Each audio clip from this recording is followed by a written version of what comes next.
The reigning defending NFC champion Philadelphia Eagles traveled to Foxborough to take on Mac Jones, Bill O'Brien, and the New England Patriots. On opening day, worth noting, Matty Patricia, now a senior defensive assistant for Nick Sirianni and the Eagles, sharing secrets about the broken Patriots offense. Just saying. Yeah. What do we got here, Eagles and Pats?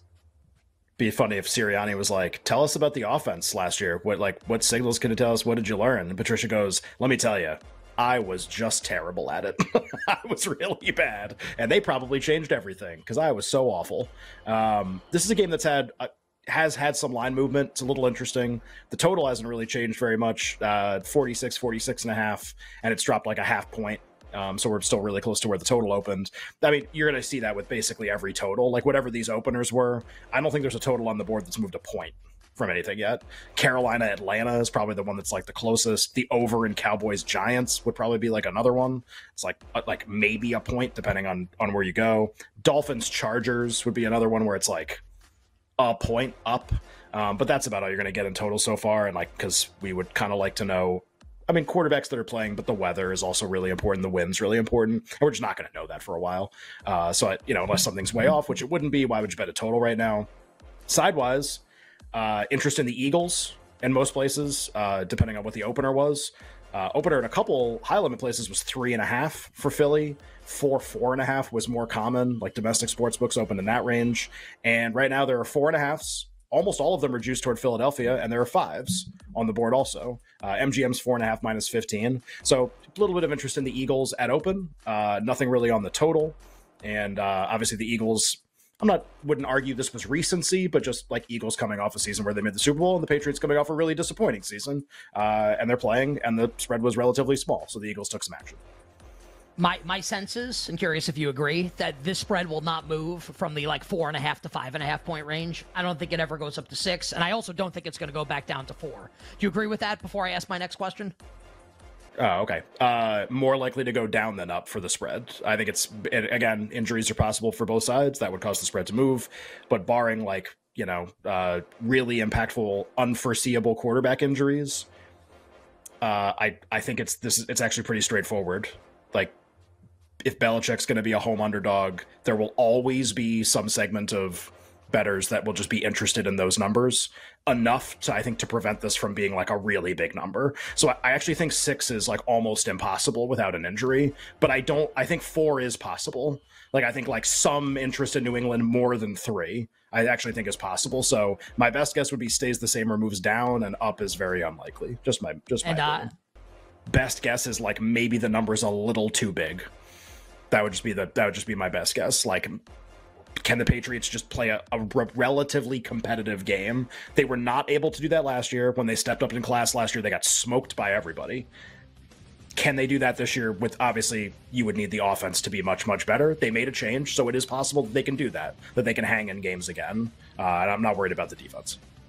I think it's going to be New England for me. And I understand it's just training camp and you're not supposed to, get too wrapped up in what's going on in the first week of practice. The reports on this Patriots offense all look pretty good. The reports on Mac Jones all look pretty good. And I'm a Mac guy. I never got the Bailey Zappi love last season. Zappi can be okay. Yeah. Also, he's not as good as Mac Jones. I think there's a big time bounce back year for Mac Jones. I don't know if the Patriots are going to win this game, but I do think they can cover this number, keep this game close, lose by 3, maybe even win the game, maybe win the game. Odyssey Sports NFL Insider, our good friend and newly minted NFL on CBS game analyst, the great Ross Tucker, who is on X at Ross Tucker NFL. Ross, we were talking about Patriots Eagles right before we had you on. Obviously, super plugged into the Eagles. You were one of the people who tried to talk me out of betting their win total under last year, and you were totally right. Obviously, they won 1 billion games. They went to the Super Bowl. Curious kind of how you see this game shaping up this year. Obviously, new coordinators for the Eagles, but still projected to be really good, really high win total. About a 5-point favorite most places on the road at New England in week 1. Tom Brady, ceremony, Tom Brady day, whatever you want to call it. Any thought on that game? Obviously, still a month away, but always appreciate your thoughts on the Eagles. Yeah, so, they're going to be very good again. I do think it's important to note they're taking a step back from a personnel standpoint. And Eagles fans get mad at me when I say that.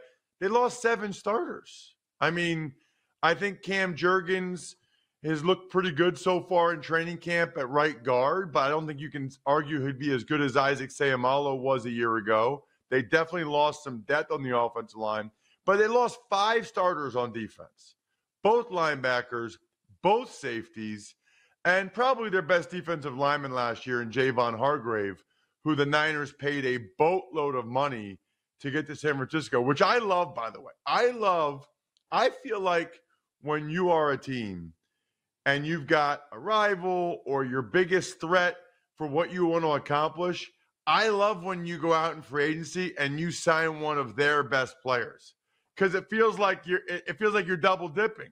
Not only are you getting the player, you're ensuring he's not back with that team. That said, they still have a really good team. And, at so many of those spots, they have 2 and 3 options of either young guys they've drafted, like Nakobe Dean or Jalen Carter, Jordan Davis at some of those spots, or they brought in some free agency. So they'll be a very good team again. I'll tell you what, guys, I've heard people say, well, Hurts was a kind of a one-year wonder, and they're still skeptical of him. And I get it. The team around him is so good. He has been unbelievable in training camp so far. Most of the conversation has been, will he regress? He can't possibly be that good again, second the MVP. No one's really talked about, like what if he's better? Like, what if he just keeps getting better? Which I think remains a possibility. For the Patriots, I do think Bill O'Brien will help.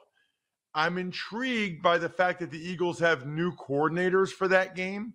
Because on the one hand, neither guy is crazy experienced when it comes to play calling. On the other hand, it's tough for Belichick to really have a book on them. Desai's called plays before.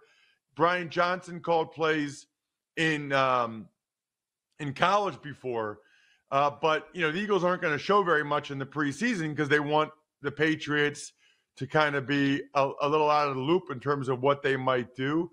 I could probably only lean to the Eagles right now. I don't like to lay points, especially week 1, especially on the road. So I would stay away from that. But it just feels like, until proven otherwise, they're a significantly better team than the New England Patriots. Haven't spoken to this guy in a little bit. It is great to have him back on the show, and hearing his dulcet tones means one thing and one thing only. Football is on nigh. That, of course, is the great Adam Chernoff, who hosts the awesome NFL betting podcast, The Simple Handicap, which we encourage all of our listeners and viewers to check out, and follow him on Twitter at Adam Chernoff. Chern, welcome back to You Better You Bet with Nick and Ken. Hope your summer's been going great. How's it going? I'm doing well. Not as good as one Mr. Costos here. I mean, it was the summer of Nick on Instagram for about 6 weeks where it was, I couldn't keep up. It was like a reality show following with that wedding and everything that came with the honeymoon. That was impressive. Chern, when you take a look at the week 1 schedule here, it could be a game that you've bet or you guys have already bet or something that you're eyeing here. What is a side or a total that really stands out to you right now? The side that stood out to me, it was funny. I was just asked this like an hour ago, and I was so focused preseason that I switched back into week 1 mode. And the Bills, absolutely, a Monday Night Football against the Jets. I don't really agree with the takes that I'm seeing around this game. It was bet back in July or in early June by another group. Like, the sort of thinking here is, well, the Jets were competitive twice with the Bills last year as big dogs. They had all this roster mess, the quarterback, wide receivers, everyone was hurt, and they were competitive then. Now they have Rodgers. It's an upgrade across the board on the offense. Surely they're going to be competitive now. I think 2 things stand out. The first is that it's just a massive shift in price from year to year, from where we were a year ago to where we are now. And I think that the change that it's going to require for all these pieces to work for the Jets, and assuming that that's going to be right in week 1 is way too much of an assumption for me to make. I think Rodgers and Hackett, that marriage that everyone assumes is going to click because of what happened in Green Bay, I think it's going to struggle because Matt LaFleur is no longer there. And LaFleur was the guy who was calling all the plays and making everything work in Green Bay. And so now Rodgers wants to control it on the field. Hackett is a disaster of a play caller, whether you point to Denver last year, the Jags earlier in his career. We don't know who is actually going to be calling plays for the Jets. And everyone's just saying that this is going to work and they're going to be better. I don't buy that early in the season. I think the Bills week 1, a really good bet right now.